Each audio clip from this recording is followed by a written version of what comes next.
Desde el viejo topo hablamos con Ferran Gallego, uno de los historiadores más importantes del Estado español en el estudio del fascismo y el nazismo.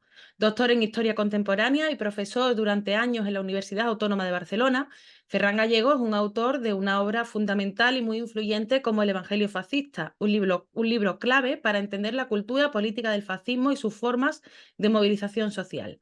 En el viejo topo, además, ha publicado varios trabajos imprescindibles como Pensar después de Auschwitz, Rebeldes y Reaccionarios, Fascismo en España, en coordinación con Francisco Morente o Por qué Le Pen.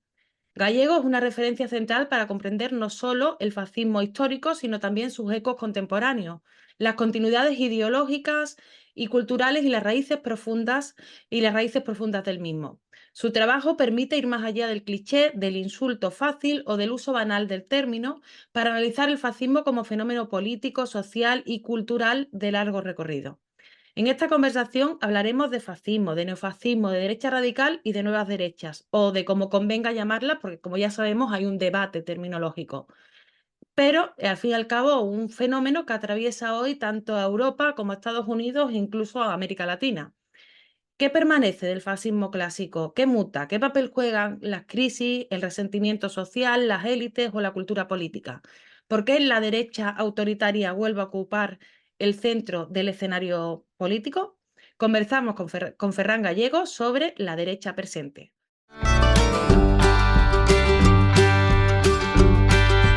El asalto a la razón, que además cruza también océano, bueno, también dentro de propia América, estaba pensando en Milei, ¿no? La figura de Milei y su rechazo absoluto a todo lo que sea pensar, pero el otro día estaba diciendo básicamente que iba a cerrar las universidades de sociología, bueno, ese desprecio absoluto a todo lo que suene a pensamiento. Y es verdad que también estamos en un contexto de que lo que ya, bueno, toda la posmodernidad, el microrrelato, la posverdad, todo esto alimenta también un poco esto que estás mencionando, ¿no? Sí, bueno, la posmodernidad siempre lo ha alimentado. La izquierda europea ha sido víctima de la posmodernidad porque odiaba los grandes relatos, odiaba la verdad, la existencia de una verdad a la que puedes llegar a través de un mecanismo de reflexión racional y confiaba mucho más a las percepciones, el discurso del estilismo, del estilo, de la forma, de la moda, el discurso de lo local frente a lo universal, el discurso de lo propio frente a lo ajeno, el discurso narcisista, que es lo mío por el hecho de ser mío, ya está, el discurso de el opinionismo, el opinionismo que es el tertulianismo, es decir, yo creo esto y mi opinión vale tanto como la tuya, esta estupidez de confundir el conocimiento con la opinión, pero que claro, que digo, esto es una banalidad, es evidente tal, pero no, no, es que el discurso agresivo frente a lo académico, frente a lo razonal, frente a lo libresco, como ellos dicen, es un discurso muy agresivo de defensa, no tanto de la ignorancia como de un saber que por el hecho de ser el nuestro y por el hecho de ser popular, por el hecho de ser kitsch, ¿no? Pues es un saber que tiene tanta validez como el otro. Y por tanto una reivindicación populista, antielitista, pero que acaba siendo contra la élite de verdad, contra la élite, contra la autoridad, ¿no? Contra la autoridad racional, pasa a ser un discurso desde abajo, pero un discurso en favor del perjuicio, del discurso de cada uno tiene su verdad, de ese discurso del sentido común de la gente, que no hace falta discutir porque, hombre, eso va de suá, ¿no? Eso es evidente, eso es... Pues, y eso es el tertulio, o sea, el hecho de que uno puede opinar sobre cualquier cosa, pero sobre todo el descrédito de la razón y la exaltación de la intuición, de la pulsión de creyente, a mí me parece, el discurso narcisista, que eso lo ha traído la posmodernidad, claramente. La posmodernidad se ha basado, sobre todo cuando llegan los malos posmodernos, porque Lyotard y los buenos posmodernos eran buenos posmodernos, pero cuando llega lo otro, llega digerido, llega duplicado y entonces llega en forma de el rechazo de lo universal, que es una pregunta fundamental, la exaltación de lo local, que pasa a ser exaltación de las identidades, identidades que a veces son exclusivamente mías, es decir, la reducción del género a opción individual, no la defensa del género y de las cuestiones de género como colectivo, sino la reducción al final del género a lo mío, a lo que yo me autodetermino, con lo cual estás quitándole al feminismo en buena medida un elemento de colectividad y evidentemente un elemento de clase, porque estás convirtiendo lo femenino en una opción individual, con lo cual te cargas lo colectivo ya. Y los que han apostado por eso y no se enteran, pues que se lo hagan mirar, ¿no? Pero también, porque eso sí que procede de la posmodernidad. La autodeterminación del individuo, eso siempre hemos pensado que estábamos por la autodeterminación del individuo en función de que creabas las condiciones sociales para que ese individuo realmente fuera libre, no estuviera alienado, pudiera escoger de verdad, sin ser víctima de lo que eran las condiciones ambientales que no eran solo materiales, sino también culturales. Bien, todo eso se lo carga la posmodernidad y es una derrota cultural de la que la izquierda no ha salido porque ha coincidido con una derrota estratégica, geopolítica y de estructura económica de bases materiales de la sociedad. Si hubiera sido un debate intelectual lo tendrían perdido, pero es que ha sido un debate que ha coincidido con la destrucción. Cuando ha llegado a la segunda posmodernidad, la primera aguantó, porque era el año 72, el libro de Lyotard, eso se aguantó, pero cuando llega el año 90, una segunda posmodernidad acompañada, o sea, el capitalismo tardío, acompañado, ¿no?, de la derrota de la izquierda, ¿no?, acompañado de la destrucción de las bases materiales que habían hecho posible la sociedad de la izquierda, ¿no? Claro, pero también decía en relación con estas nuevas corrientes de la nueva extrema derecha, yo las veo también como que cumplen muy bien con esos principios posmodernos, aunque sea desde una visión no de las identidades individuales, sino a lo mejor, vale, sí, son identidades más colectivas, pero al final también están jugando a eso, ¿no? Sí, sí, no, no, porque lo que han hecho muy bien es convertir, sobre todo, el culto, la identidad, lo han convertido en un elemento de culto reaccionario a la identidad, es decir, de oposición de la identidad a la multiculturalidad o a la interculturalidad, que sería lo más apropiado, o el discurso de lo nacional frente a lo universal, el discurso, o sea, que en estos que han sido los golpes dados a la base fundamental del 89, ¿no? También, porque claro, lo universal, la igualdad entre los seres humanos, todos, no solamente los de mi país, todos los seres humanos, no la igualdad de los franceses, la igualdad de todos los seres humanos. El principio, por tanto, el principio de una mundialización entendida como curiosa interculturalidad, eh, sin exaltación de la culturalidad ajena, porque a veces también eso, la posmodernidad, se carga los elementos de cultura providencial y trascendente, religiosa, católica, cristiana, para pasar a sentirse fascinados por principios del islamismo. De, chico, pero tú, vamos a ver, la religión, sea una o sea otra, son siempre religiones que ponen en duda el principio ilustrado. Tal. Hombre, no me vengas ahora a vender otra, ¿no? Me haces el recambio y me aceptas la trascendencia o permaneces indiferente. Por otra cosa que pasa, con un diferencialismo cultural que no es sana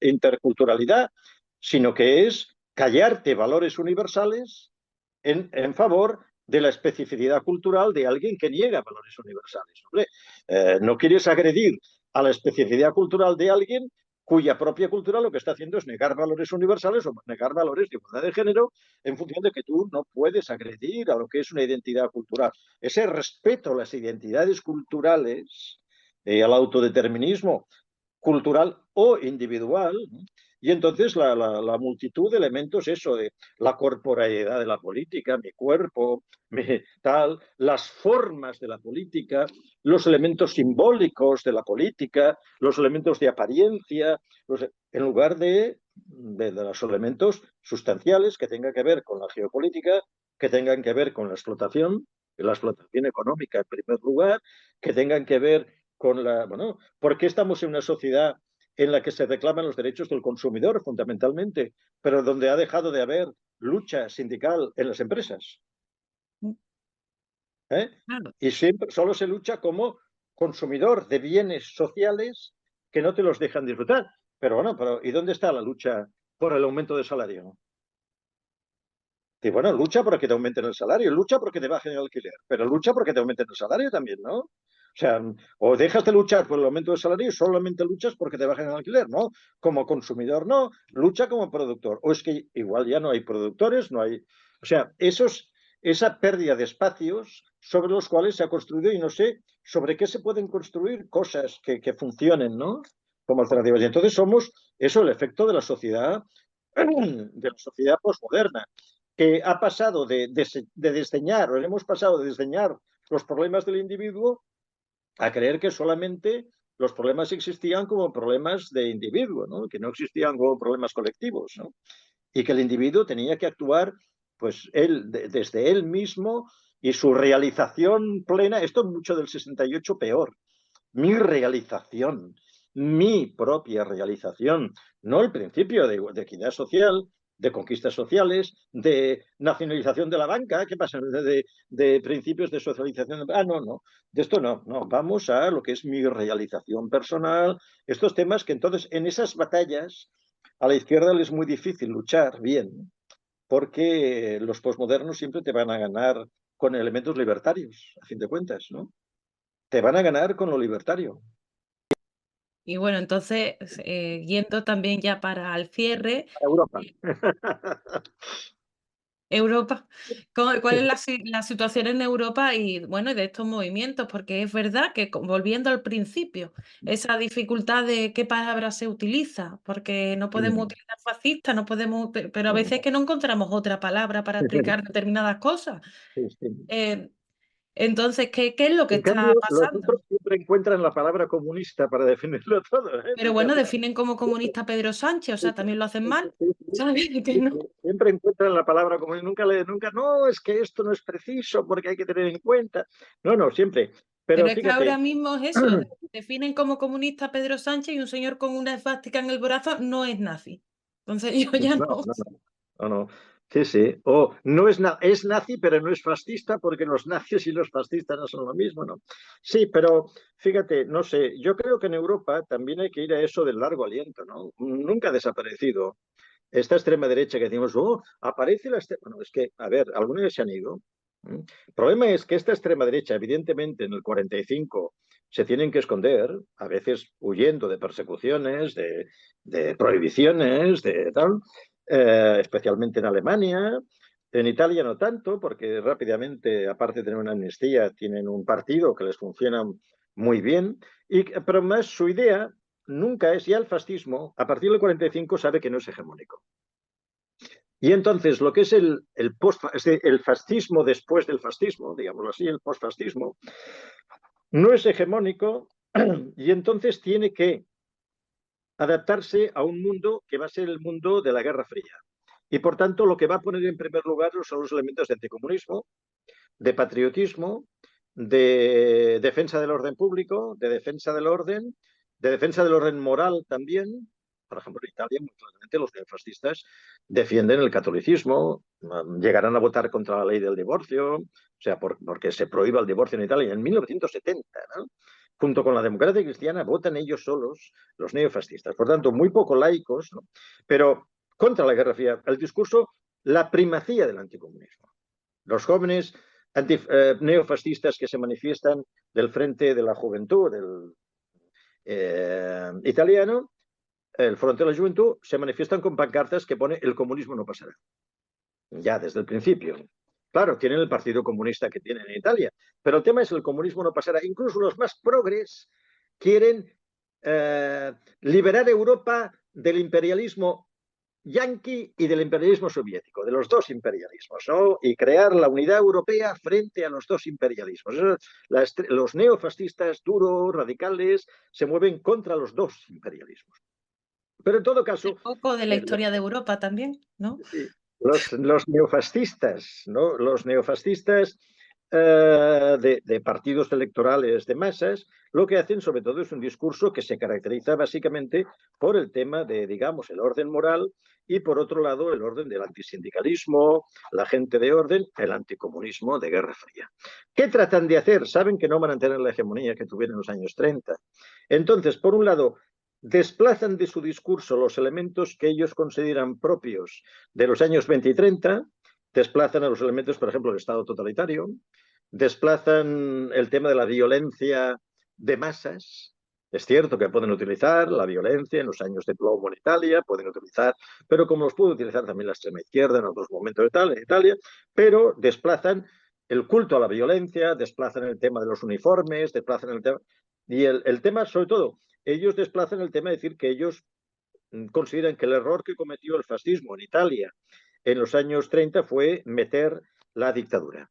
Que eso es una cosa que no se tenía que haber hecho, que fue un error propio de aquel momento en Italia, pero que ellos son fascistas en democracia y que además creen en una democracia que en todo caso quieren corregir el sistema de representación con un sistema corporativo sumado a la representación por partidos, quieren un presidente elegido por sufragio universal en Italia, pero en todo caso, el discurso es fundamentalmente el discurso de quitarse de encima algunas cosas que consideran propias del periodo entre guerras, hacer un fascismo en democracia y un fascismo que acepta la democracia parlamentaria y saben que no pueden ser hegemónicos, por eso rechazan estos elementos, pero lo que pueden ser es condicionantes. Es decir, ellos, a partir de entonces, sobre todo el caso donde tiene más fuerza, permanentemente se puede hacer un recorrido de continuo, que es el caso italiano, el movimiento social italiano, que llega a tener pues, unos 200, 300.000 militantes,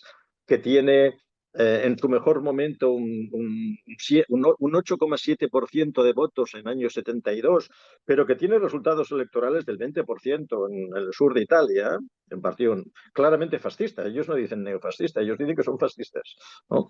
Entonces, esta organización lo que trata es de crear una gran derecha con monárquicos, con liberales y condicionando a la democracia cristiana italiana para crear un gran espacio antisocialista, anticomunista, con la mayoría silenciosa de los italianos, atlantistas, es decir, otanistas, defensores de Occidente, anticomunistas y, por tanto, crear ese gran espacio. Esa extrema derecha condicionante, ese neofascismo condicionante, que va acompañado por los neofascistas radicales de acción, por los neofascistas escisionistas de duros, como la izquierda sufre las escisiones de los maoístas, de los trotskistas y tal, esta extrema derecha sufre las escisiones de los sectores combatientes, de los sectores de barricada, de los sectores radicales, ¿no? Pero son esos sectores muy minoritarios.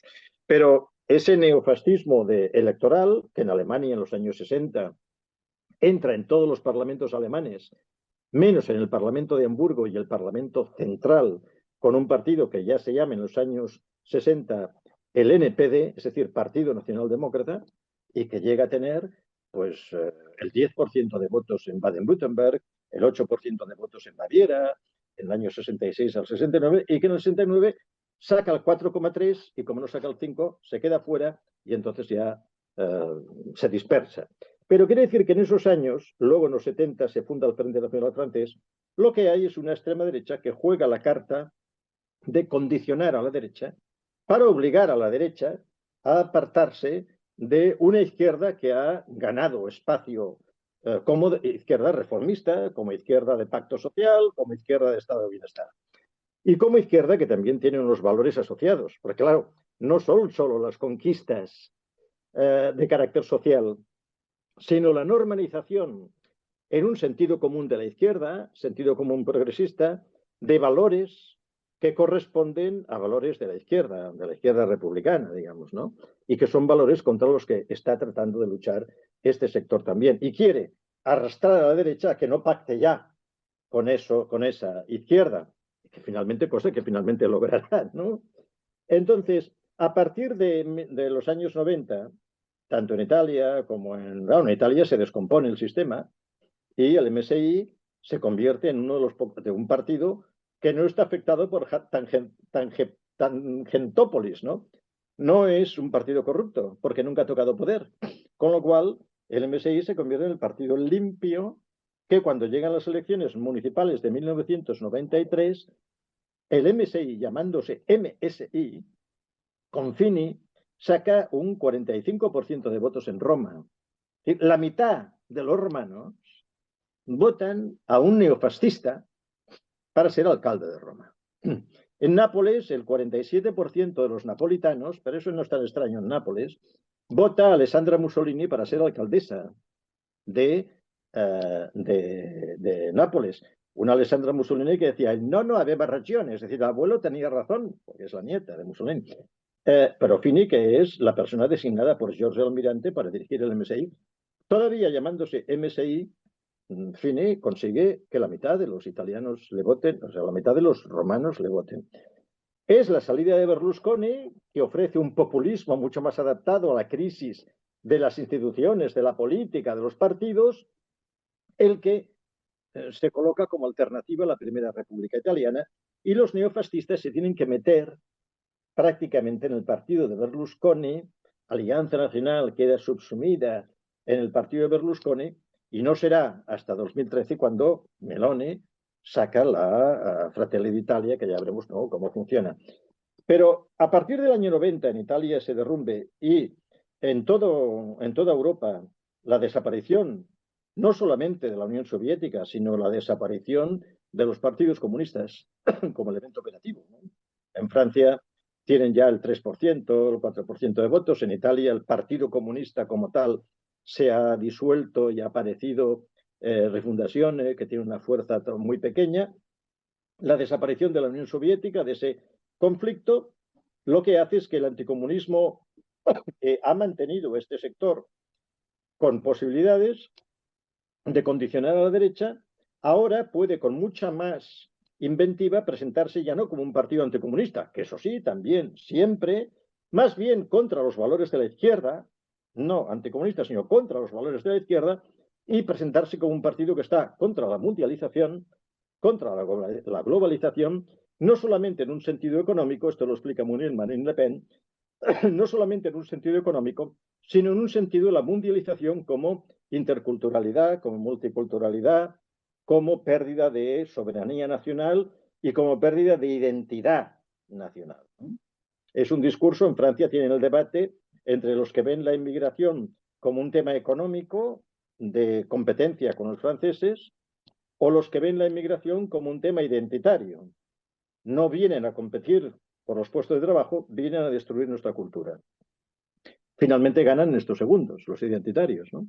Entonces, lo que aparece como un discurso que va captando cada vez más fuerza en el desconcierto cultural de las clases populares europeas, porque se les ha destruido las opciones de izquierda y, por otro lado, se ha desordenado absolutamente en el mundo en el que vivían, y se produce la gran transformación de Polanyi, se produce en el siglo XXI, todas estas personas desconcertadas, desorientadas, víctimas de esta nueva modernización, incapaces muchas veces de adaptarse al sesgo de los tiempos en el que viven, desindustrializadas, caducadas sus habilidades laborales, que resulta que su habilidad laboral ha quedado caducada, profesionalmente han dejado de ser cualificados porque aparecen otras cosas para los cuales ellos no están cualificados.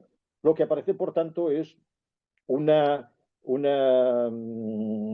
incendio, ¿no?, de condiciones de vida, de reputación, de propio aprecio, de seguridad, de indefensión, frente al cual la extrema derecha ofrece el discurso de la seguridad. O sea, cuando Marine Le Pen habla de seguridad, no está hablando de que no te atraquen en la calle, no está hablando de que a una mujer no la violen en la calle, está hablando de eso, una seguridad vinculada a la inmigración, pero está hablando de una seguridad en un sentido mucho más amplio, que es el mundo ha dejado de ser seguro para nuestras clases populares porque no saben qué va a ser de ellas, ¿no? Todo lo que parecía sólido ya no lo es. La sociedad líquida que ha aparecido, pues es una sociedad líquida que no te deja estar en un sitio sólido, en lo que estamos acostumbrados a tener un espacio de seguridad inmóvil en el que podemos ponernos de pie y mirar y saber dónde estamos. Esa reclamación de seguridad, que en el caso del discurso del Frente Nacional coincide con el on est chez nous, estamos en casa, es nuestra casa, se reorienta hacia un discurso contra la pérdida de soberanía francesa por la construcción europea y la pérdida de identidad francesa por la inmigración, en un gran concepto de seguridad y soberanía que tiene que ver naturalmente con la defensa, en el caso de Marine Le Pen, con una extraña defensa de lo republicano. Lo laico, por ejemplo, el discurso de la laicidad, el discurso contra la inmigración por la identidad, en el caso de Marine Le Pen, se plantea como un discurso republicano que defiende la laicidad y, por tanto, que está en contra de la exhibición de elementos religiosos y, sobre todo, elementos religiosos que no son los nuestros por parte de población inmigrada. Claro, cuando dice que no son los nuestros, pierde lo de la laicidad. O sea, queda Sí, raro. claro, pierde la laicidad. Claro, pero se te sitúa diciendo, no, sí, yo puedo no ser creyente, pero lo que es propio nuestro es la herencia cristiana, aunque Pues yo no entonces ya no crea es en Dios. laico. No, sí, claro, no es laica de Tercera República, ¿no? Pero es aquello, pero le sirve y tiene utilidad desde el punto de vista, de sobre todo la República frente a las comunidades. Porque lo que tiene fuerza el discurso del Frente Nacional es decir, vosotros defendéis una sociedad de comunidades que pueden llegar a entrar en conflicto con valores de la República en su vida familiar, en su vida de comunidad, te están planteando principios de vida que están en contradicción con los valores republicanos, ¿no? Y por tanto, hemos dejado de ser individuos protegidos por la República para ser comunidades que negocian con la República. Y eso es lo que Marine Le Pen sitúa, y eso es un discurso peligroso. Entonces, por otro lado, claro, lo de Alemania, pues es un partido nuevo también, que con una extrema derecha, los que tenemos peor suerte somos nosotros, ¿eh? O sea, también ya te lo digo. Pero Alemania es un... Con nosotros vamos a terminar, así que sí. Bueno, pues en el caso de Alemania, pues Allianz für Deutschland, claro, es un partido dirigido por una persona que es lesbiana, que tiene una pareja, que viene del Partido Liberal, que hizo una purga en Allianz für Deutschland, expulsando a los que venían de la democracia cristiana, o de la CSU más bien, para colocarse los que venían del campo liberal, es decir, muy neoliberales en lo económico, que es una cosa que caracteriza a algunas de las extremas derechas estas, ¿no? Y que las hace trumpistas más bien. Y por otro lado, es una nueva extrema derecha alemana que poco tiene que ver con la extrema derecha tipo Partido Nacional Demócrata o los diversos partidos de la extrema derecha, los republicanos, que fueron la siguiente opción mayoritaria en la extrema derecha, es decir, con diputados en Europa, incluso después del NPD, los republicanos, y después ya viene una tercera generación, como es Meloni, una tercera generación, es decir, no es ni de los años 60 ni de los años 90, sino ya los del siglo XXI, que sería una extrema derecha siglo XXI que se conecta mucho más con el neoliberalismo feroz en términos y con un nacionalismo feroz, sobre todo porque es un nacionalismo que procede de la insolidaridad. Es decir, ¿cómo haces campaña en Alemania? Contra los fondos europeos que van a parar a otros países que no trabajan, países que son gandules, tal. Sobre eso construyes campaña, ¿no? O vas a Alemania del Este y les cuentas que no puedes pasar dinero a Alemania del Este como lo que necesitan, porque como estamos dando a Europa un dinero que va a parar a los griegos, a los portugueses y a los españoles, resulta que no os podemos dar dinero en Turingia, nos podemos dar dinero en Sajonia, y ahí AfD consigue votos, donde antes, por cierto, el partido más votado era el PDS, el partido que procedía del Partido Socialista Unificado de la República Democrática. Es decir, por tanto, es nueva generación, sobre todo en el sentido de ferocidad ultraliberal, ¿no? De esa extrema derecha también libertaria, pero extremadamente proteccionista en lo que se refiere a fronteras, una extrema derecha que ha puesto el tema de la inmigración como tema vertebrador del discurso, populismo, pero lo popular vinculado a nosotros, el pueblo, ¿no? Y por tanto no a todos los que vivimos aquí, sino los que somos nosotros. No todos los que viven aquí somos nosotros. Esto sí que tendría que ver con el nativismo americano, ¿no? No todos los que vivimos aquí, y este es el elemento no de trumpismo, sino el elemento de nativismo que ha ido prendiendo en una extrema derecha, y sobre todo el elemento que yo creo que sería más nuevo, por ejemplo, sería el tema del neoliberalismo, ¿no? Porque no era, el Frente Nacional no, era en su programa, pero aparecía como un partido protector. Todavía hace campaña el Frente Nacional, pues con el tema de los retiros, con el tema de la protección de la gente, con el tema de la seguridad social. El Frente Nacional no hace campañas neoliberales en lo económico, en absoluto, como en cambio se hacen aquí o se hacen en Alemania, ¿no? Pero también ahí hay claro, en Francia el sector público es la república, ¿no? En Francia tú no puedes atacar al sector público y quedarte tan ancho, porque para la tradición conservadora francesa, para De Gaulle, el sector público es Francia, ¿no? Los discursos de Gaulle en esto son evidentemente el bienestar promovido por el Estado. Esto es Francia. En cambio, claro, en Alemania puede haber otra posición y en España va a haber otra, ¿no? Y esto sería el aspecto más, un nativismo de carácter libertario, sobre todo en el caso alemán, y yo diría que también, bueno, en Italia, porque la extrema derecha italiana, miramos a Meloni, pero el partido más ultraderechista en Italia no es el de Meloni. El Meloni es el que tiene relación con el MSI, ¿no? Pero es más bien Salvini, ¿no? Es la Liga.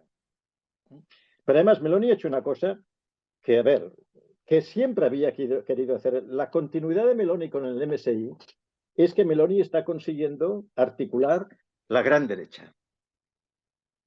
Siempre el MSI, el neofascismo italiano, siempre habría querido articular la gran derecha. No había querido un partido neofascista que capturara el poder, había querido articular la gran derecha. Y en lo quería hacer articular desde una posición subordinada a la democracia cristiana. Pero ahora Meloni ha conseguido ser el partido mayoritario en una gran coalición de la derecha y Meloni quiere construir la gran derecha italiana permanente y hace una propuesta de modificar la Constitución ahora. Es decir, para que el primer ministro sea elegido por sufragio universal, plebiscitarismo propio siempre de la extrema derecha, y que además quien gane las elecciones tengan una prima para que tenga mayoría absoluta si queda partido ganador. Con lo cual, ese elemento que siempre había sido, el MSI siempre había sido presidencialista, pero Meloni lo que está planteando es como en Mussolini, ¿no? Casi un gobierno del primer ministro, que era lo que era Mussolini, era el primer ministro, ¿no? Entonces eso, darle fuerza plebiscitaria al primer ministro, dice Meloni, porque así, de esta manera, los italianos escogerán siempre el discurso ultrademocrático, ¿no? Los italianos escogerán directamente al primer ministro en lugar de atender al espectáculo de un primer ministro que es el resultado del juego de partidos.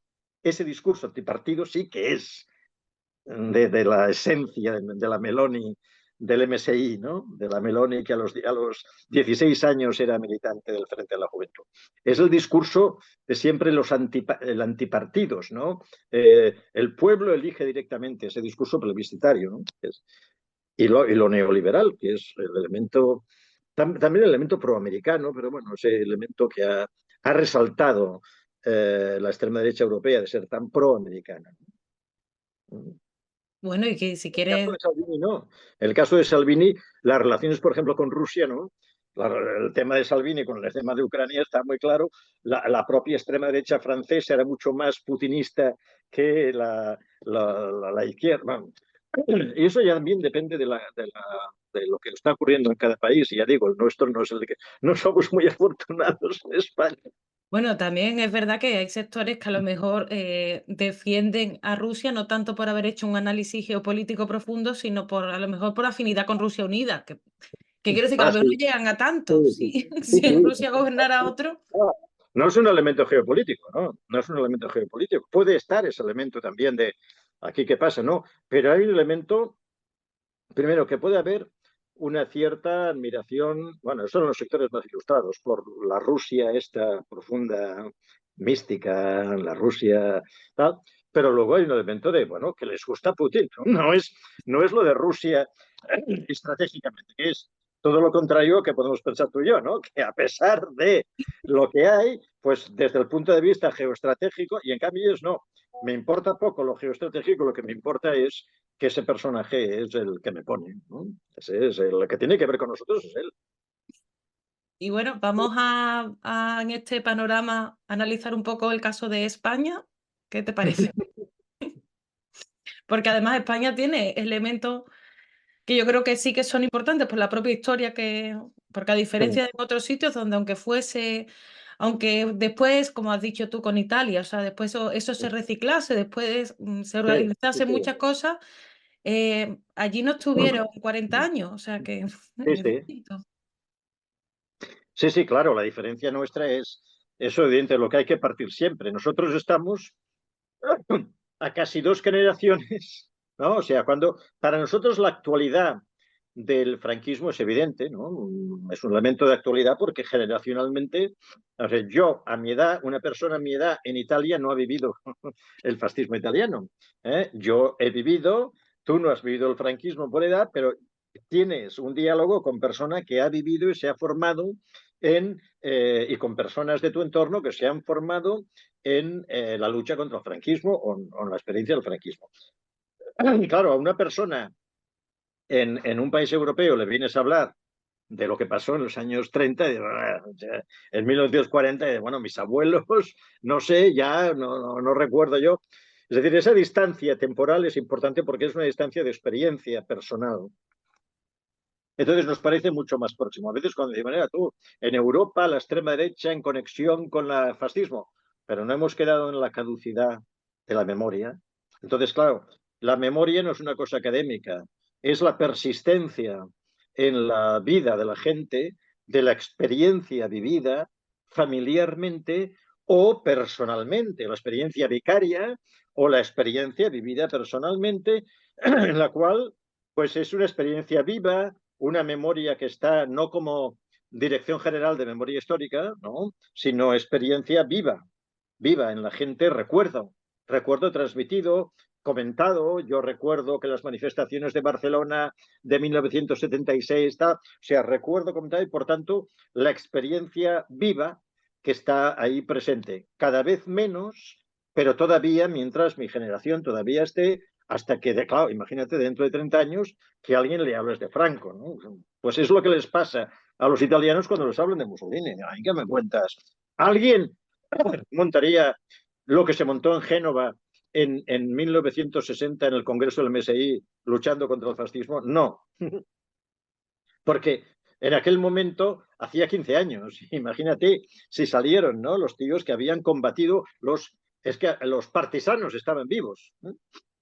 Entonces, ¿qué pasa? Que en España, a diferencia de lo que pasa en Europa, tenemos esa experiencia. Lo que pasa que tenemos la experiencia de un fascismo que no fue echado a través de una guerra de liberación, sino ni fue aniquilado y sus dirigentes muertos, y el franquismo convertido en una experiencia diabolizada, una experiencia apestada, ¿no? Como fue el nazismo en Alemania, como fue el fascismo en Italia, es decir, nadie podía ser. Y en cambio el franquismo apareció cada vez más no como un proyecto político, sino como una etapa de la historia de España.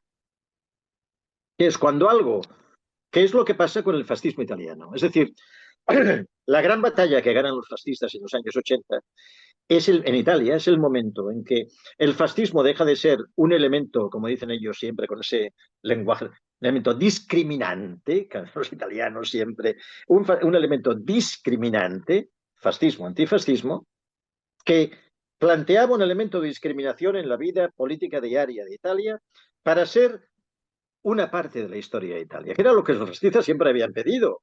Oiga, el fascismo llevémoslo, la Italia de Mussolini la llevamos a la experiencia de Italia en el siglo XX, sobre eso nosotros los historiadores podemos hablar. Esa historización que tiene que ver con la pérdida de presión moral, de presión actual, ¿no? En la vida diaria de la gente y que se convierte en una etapa. Entonces, con el franquismo pasa que en la medida en que el franquismo acaba, como acaba, primero pasa por una etapa de silencio, de consenso, de reconciliación, de no crear problemas, de aceptar a todo el mundo, venga de donde venga, a una fase en la que esto es un tema de historia. Ya digo, las cosas no se resuelven solamente creando memoriales democráticos. El tema está que eso continúe existiendo en la experiencia. Si nosotros a la sociedad española, uno de los elementos de crisis política española, crisis cultural, es la destrucción de los espacios de saber común. No bastará con que haya una experiencia escolar donde los alumnos tendrán una asignatura en la que se les hablará de franquismo, porque para ellos al final será como si les hablaras bueno, de la dictadura de Primo de Rivera o de Cánovas, ¿no? A fin de cuentas será parte del saber escolar. Pero lo que se quita en la sociedad es una de las variables de eso que decíamos de la densidad político-moral que aparecía vinculada a la permanencia de los espacios de sociabilidad de las clases populares. En la medida en que el franquismo no se convierte en una experiencia vivida y transmitida en esos espacios, en los que esos espacios populares pasan a plantearse cómo la experiencia del franquismo es una experiencia de la humillación de las clases populares, de la derrota primero, de la humillación después, de la dictadura ejercida contra alguien, no contra el país, sino contra alguien fundamentalmente. Pero claro, ¿a través de qué se adquiere ese saber? Entonces, si se han destruido los mecanismos de participación, de sociabilidad de la izquierda, los mecanismos de ir a las reuniones, los mecanismos de militancia en común, los mecanismos asociativos, todos esos mecanismos que no sean esfuerzos voluntariosos de unas minorías para tratar de preservar memoria, sino que sean una situación de densidad normalizada, de experiencia que está alimentándose constantemente y que pasa a crear una especie de presente eterno en lo que se refiere a una memoria que pasa a ser memoria viva, que se mantiene solamente si existen con igual vivacidad y con igual vitalidad los espacios de socialización de las clases populares. Si esos espacios se desertizan, son sustituidos por una existencia individual a través de redes sociales, y compensados hasta cierta forma por un principio de escolaridad, no hay. Y así. Entonces, pierdes el espacio desde el cual sería imposible que quienes tienen una relación determinada con nuestro pasado, con la experiencia del franquismo, puedan llegar a captar voluntades electorales, pueden llegar a tener presencias, a tener tal. Sí, oye, sí, sí. ¿Por qué? Porque serían repelidos en todos los espacios populares como gentes que representan aquello que en su momento nos humilló a todos, a la generación anterior, que también con la que yo me siento conectado y que he mantenido esa conexión porque ha habido una especie de circulación celular, ¿no? Elemental, de lo que han sido los valores de esa generación y la detección de sus enemigos.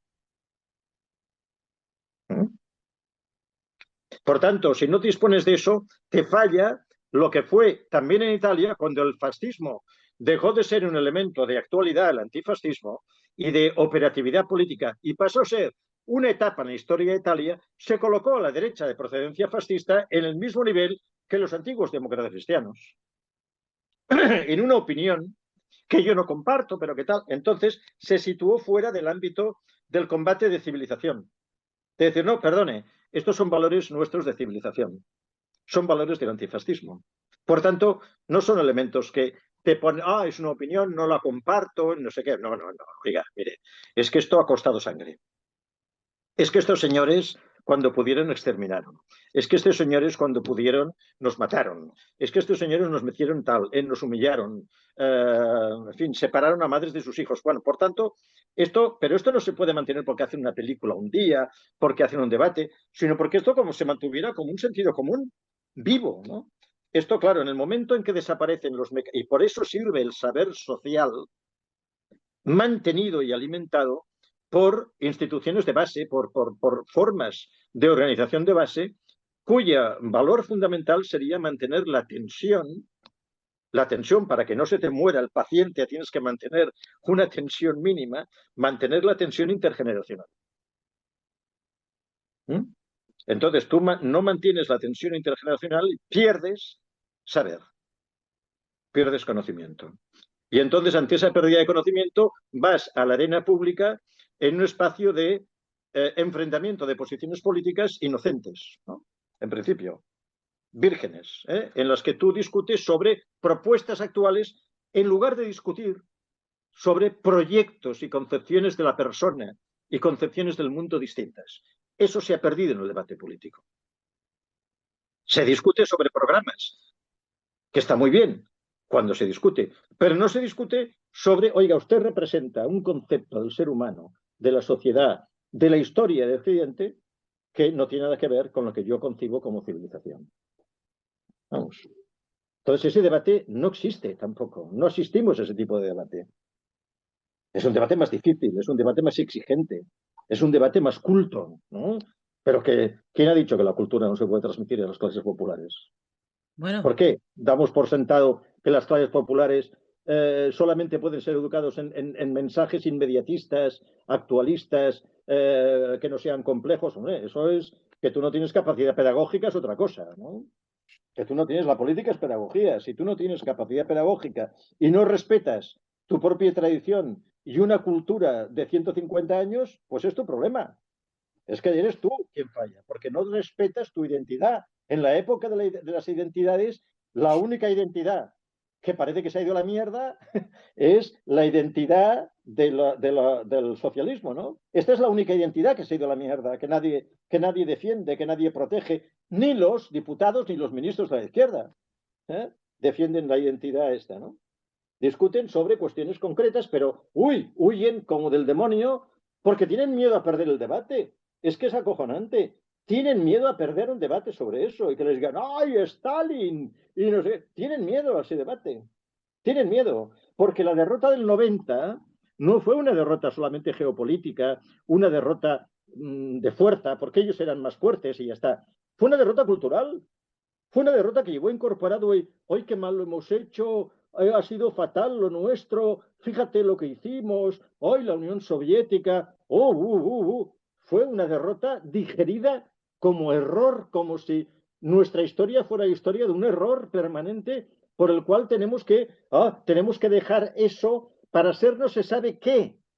Pero bueno, entonces, claro, cuando tú, mientras la derecha saca pecho y es capaz de defender del franquismo, tú te encoges y eres incapaz de defender lo que han sido conquistas tuyas, revolucionarias o reformistas, estás perdido. Pero claro, ese valor te lo da la organización, te lo da crear espacios en los que te sientes arropado, en los que te sientes protegido por otros, en los que te sientes inspirado, en los que te educan, en los que te dan cosas para leer, en las que te dan información, te dan cultura y te dan, por tanto, elementos de identidad tuya personal.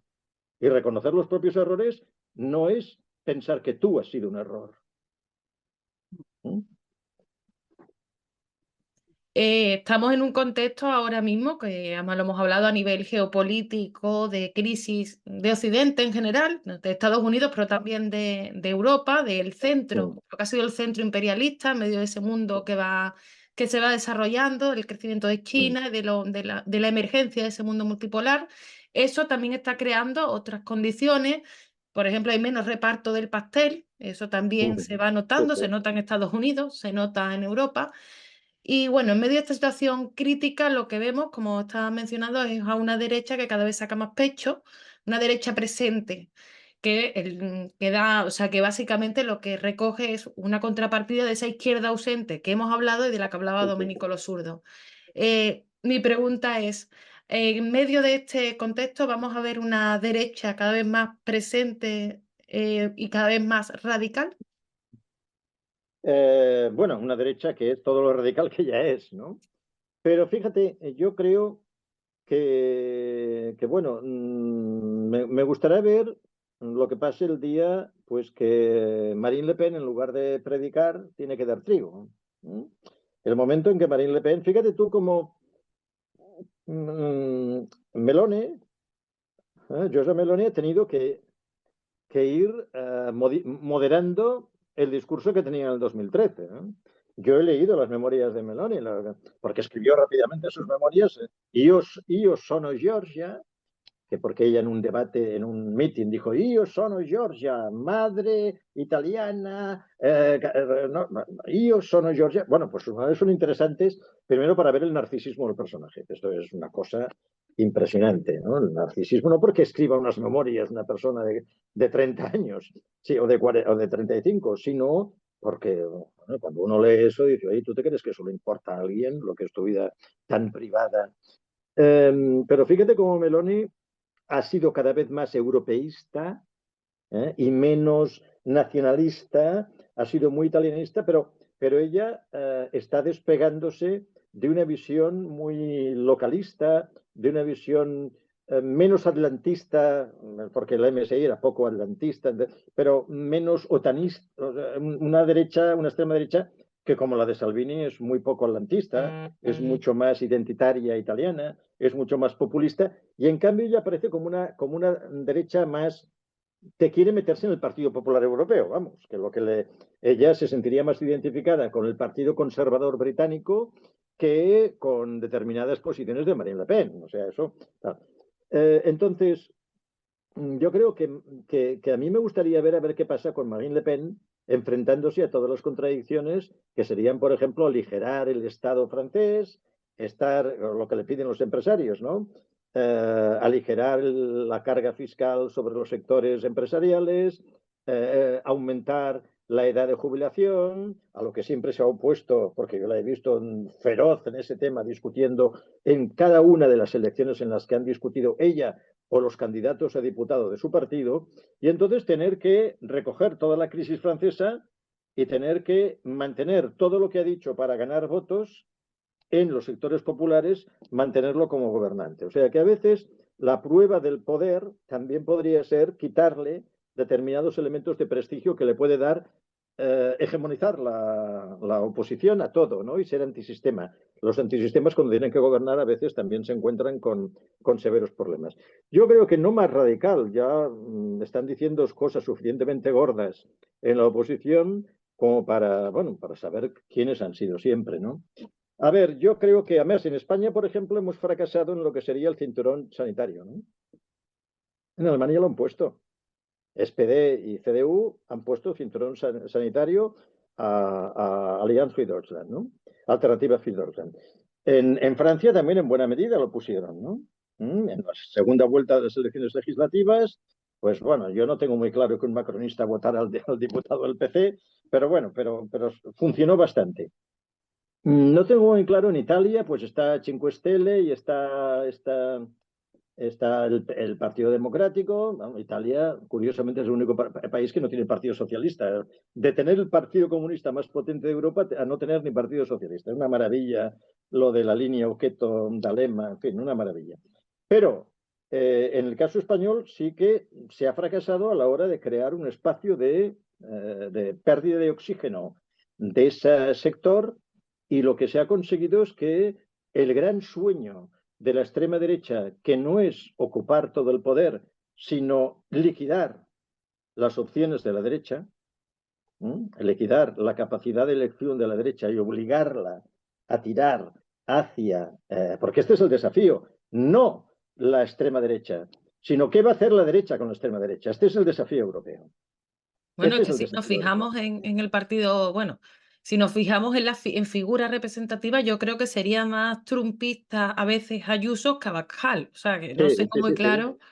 Mucho más, porque es mucho más mucho más libertaria en ese sentido, mucho más el Madrid libertario que la persona que en Valladolid o la persona muy religiosa que vota a Vox, al Partido Católico, no sé qué. No, igual tengo dudas porque los libertarios descreídos de Madrid se encuentran encantados con Ayuso, ¿no? En este sentido. Pero aquí todavía estamos, esto es muy reciente, estamos en la configuración porque hace solamente 10 años que tenemos una extrema derecha fuera del Partido Popular, ¿no? Una extrema derecha operativa. Y esta extrema derecha solamente llegó al Parlamento, me parece que fue en el año 19, cuando llega por primera vez al Parlamento español, ¿no? Llegó antes, no sé si Andalucía, me parece que primero llega Sí, fue Andalucía. primero fue Andalucía, pero por ejemplo, en esas elecciones sí que recuerdo que uno de los elementos que yo creo que le dio mucha visibilidad precisamente a Vox, dices tú, por el tema del cordón sanitario, Sí, fue que el PSOE iba a perder las elecciones en Andalucía, que de hecho las perdió por primera vez, sí, y se centró mucho en asustar con Vox, que al final lo que creó fue una especie de alternativa sí, para la gente. sí, sí, sí.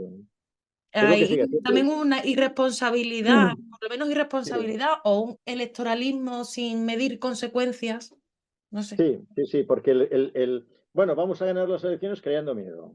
Bueno, pues a lo mejor al final resulta que lo que haces es que te cargas el espacio central y lo empujas y no le das más alternativa que solamente gobernarás si pactas con estos, ¿eh? Ya está, que lo sepas. No te Por vamos a dar eso. ninguna opción, no nos vamos a abstener, no. En fin, solamente vas a gobernar si pactas con él. Por tanto, se establece una división del país en dos, cosa contra la que Berlinguer advirtió hace muchos años sobre el compromiso histórico, y sobre todo se establece una no diferenciación entre PP y Vox. Muchas veces en estos ámbitos la gente dice la misma mierda. Cuidado, es que si no estableces ninguna diferenciación estás creando un espacio de extrema derecha del 45% de los votos y de 200 diputados. O sea, yo creo que en la medida en que podamos hay que continuar estableciendo elementos de diferenciación para no tener la idea de que en este país hay un 45% de extrema derecha y de fascismo y de 200 diputados fascistas, porque eso es muy fácil para la propaganda, pero nos puede resultar muy duro. Primero, creo que intelectualmente no es verdad, creo que intelectualmente no es verdad y creo que políticamente es muy peligroso. Intelectualmente no es verdad y políticamente es muy peligroso. ¿Eh? Porque puedes orientar, puedes desde fuera crear una idea de comunidad de la derecha española con dos alas, ¿no? Claro, lo que tienes que crear es el máximo de contradicciones entre ellos. No para ganarle al PP, crear el máximo de elementos de continuidad entre el PP y Vox. Yo creo que eso es un error oportunista, y creo que eso es oportunismo del peor, y intelectualmente es falso, y luego desde el punto de vista político es oportunista, porque claro, mientras ganas, gracias a eso, cojonudo, pero ¿y cuando pierdes? ¿Y cuando pierdes y has creado la idea en el votante del PP que sus amigos son los de Vox? ¿No? Y que no hay, que formamos parte de la misma comunidad, ¿cómo vais a evitar el salto del PP a Vox luego si es lo mismo? ¿No? ¿Cómo Yo vais estoy de a...? acuerdo en lo que dices de que no es cierto, porque de hecho dentro del propio PP hay un enfrentamiento entre distintas posturas, un problema de Sí, liderazgo que tiene que ver con ese debate, ¿no? Con la sí, cercanía o sí, no sí, cercanía, no solo con Vox, sino yo creo que con sus estrategias políticas, porque a veces ni sí, sí, siquiera sí, sí. creo que hay mucho que es una impostura electoralista más que otra Sí, cosa, pero sí, también existe. claro, porque Pero hay cosas que son de naturaleza de nuestro sistema de convivencia occidental, ¿no? Por ejemplo, eh, ¿qué hacemos con la seguridad social? La propuesta de Vox está muy clara. ¿Qué hacemos con las pensiones? Hombre, si pones en el mismo saco los dos, un elemento vertebrador del Estado europeo occidental es el tema de las pensiones. Hay un partido que está diciendo bueno, que aquí vamos al sistema de capitalización y acabamos con el sistema de reparto. Chico, eso es una agresión directa a lo más profundo del sistema de vertebración social que existe en Europa. Entonces, ¿está diciendo esto también el PP? No, no está diciendo que dice que no la sube, que no sé qué, pero está diciendo que quiere acabar con el sistema de pensiones. Pues no lo está diciendo, a lo mejor lo piensa, pero no lo está diciendo. Abre una contradicción ahí, entre unos y otros. Hombre, ábreles contradicciones entre ellos. No alimentes la comunidad porque así parece que la gente te va a votar para que ellos no ganen. Yo creo que eso, en fin, los socialistas son lo que son, pero convendría que los que antes eran los míos no lo hagan, ¿no? También, pero los socialistas ya no me extraña, porque son unos oportunistas. Claro, pero yo una cosa que nunca he comprendido, a nivel, decía lo de la responsabilidad, que si la cosa se pone más fea, nosotros sabemos que los socialistas son lo que son, pero los sectores más radicales de ellos, para ellos Pedro Sánchez es comunista. O sea, Sí, no, sí, sí, sí, sí, no van sí. a distinguir. Entonces, bueno, No, no, no, no. Bueno, pues nada, es eso. Yo creo que lo que hay que tener muy claro es que no podemos analizar nada de las cosas que están sucediendo actualmente sin tener presente que todo, ya lo hemos visto con Trump, pero lo vemos con la extrema derecha europea, es resultado de una presencia siempre de algo que en su momento le llamamos fascismo, porque se llamaba a sí mismo fascismo y no tenía problemas, de algo que después no pudo continuar llamándose fascismo, aunque algunos como en Italia se continuaron llamando fascistas, pero que dejó de ser la opción mayoritaria de la derecha, como en cambio lo había sido en el periodo entre guerras, y algo que a partir de los años 90, en tercera generación, se presenta como eso que se llama nacionalpopulismo, y que resulta que eso sí es lo que ha llegado, coincidiendo con la derrota de la izquierda, con la derrota política estratégica, con la derrota geoestratégica y sobre todo con la derrota cultural, ha llegado a conectar, a ser congruente con un estado de ánimo social, con un estado de ánimo masivo que le da una legitimidad de discurso, le da incluso una legitimidad de raíces históricas, rechazando el tema, o sea, revisando lo que ha sido la historia del fascismo en Europa, y le da una legitimidad de conectar con intuiciones, con miedos, con sensación de orfandad de sectores muy amplios de las capas populares europeas, que ante cuya crisis de estatus, cuya crisis de permanencia del orden, de solidez del orden en el que estamos, de inconsistencia del futuro, no se está dando un proyecto, porque la izquierda ha dejado de tener un proyecto común para tener solamente un discurso de resistencia, pero no un proyecto de futuro. Entonces, frente a una extrema derecha que tiene proyecto y una izquierda que tiene solamente las ganas de resistir, de conservar lo que tenemos, de no perderlo, pero que ha perdido, creo yo que mucha izquierda ha perdido la idea de que se puede cambiar el mundo. Yo creo sencillamente ocurre eso. Yo creo que hay una izquierda que ha llegado a la conclusión de que es imposible modificar la calidad social, la organización social del mundo, y que lo que hay que hacer es defender los espacios de resistencia social, de protección social, de asistencia social incluso, allí donde se pueda. Ni siquiera incrementarlo, sino sencillamente que no nos quiten esto que tenemos. Vamos a defender la sanidad pública, ¿no? Vamos a incrementarla, ¿no? Vamos a defenderla, vamos a incrementarla. Esa defensa sector a sector y esa pérdida de respuesta global y de elaboración global es lo que creo que caracteriza a una izquierda que no por casualidad ha dejado espacios de insatisfacción, de miedo, de inseguridad, a que sean colonizados por el discurso integrista de la extrema derecha.